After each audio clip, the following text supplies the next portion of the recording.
ताती जलेबी लच्छेदार बना मारा फिर खावे। ताती जलेबी लच्छेदार बना मारा फिर खावे। दादाजी आवे उसने न्यू कहे मेरी शादी कर दो। ताऊ जी आवे उसने न्यू कहे मेरी शादी कर दो। देखे बनी की तस्वीर बंदड़ा हंसदा डोले। देखे बनी की तस्वीर बंदड़ा हंसदा डोले। बंदड़े के कमरे ऊपर रेडिया अंग्रेजी बोले। बंदड़े के कमरे ऊपर रेडिया अंग्रेजी बोले।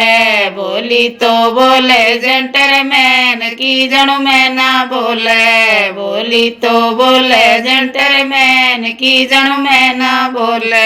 ताती जलेबी लच्छेदार बना मारा फिर खावे। ताती जलेबी लच्छेदार बना मारा फिर खावे। बाबल जी आवे उसने न्यू कहे मेरी शादी कर दो। चाचा जी आवे उसने न्यू कहे मेरी शादी कर दो। देखे बनी की तस्वीर बंदड़ा हंसदा डोले। देखे बनी की तस्वीर बंदड़ा हंसदा डोले। बंदड़े के कमरे ऊपर रेडिया अंग्रेजी बोले। बंदड़े के कमरे ऊपर रेडिया अंग्रेजी बोले। बोली तो बोले जेंटलमैन की जण मैं ना बोले।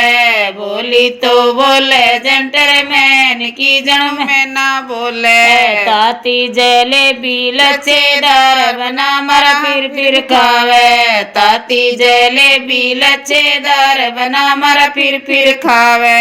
फूफा जी आवे उसने न्यू कहे मेरी शादी कर दो। मामा जी आवे उसने न्यू कहे मेरी शादी कर दो। देखे बनी की तस्वीर बंदड़ा हंसदा डोले। देखे बनी की तस्वीर बंदड़ा हंसदा डोले। बंदड़े के कमरे ऊपर रेडिया अंग्रेजी बोले। बंदड़े के कमरे ऊपर रेडिया अंग्रेजी बोले।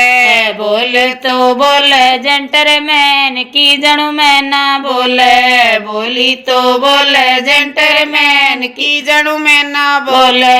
ताती जलेबी लच्छेदार बना मारा फिर खावे। ताती जलेबी लच्छेदार बना मारा फिर खावे। बीरा जी आवे उसने न्यू कहे मेरी शादी कर दो। जीजा जी आवे उसने न्यू कहे मेरी शादी कर दो। देखे बहन की तस्वीर बंदड़ा हंसदा डोले। देखे बहनी की तस्वीर बंदड़ा हंसदा डोले। बंदड़े के कमरे ऊपर रेडिया अंग्रेजी बोले। बंदड़े के कमरे ऊपर रेडिया अंग्रेजी बोले। बोली तो बोले जेंटलमैन की जणु मैं ना बोले। बोली तो बोले जेंटलमैन की जणु मैं ना बोले।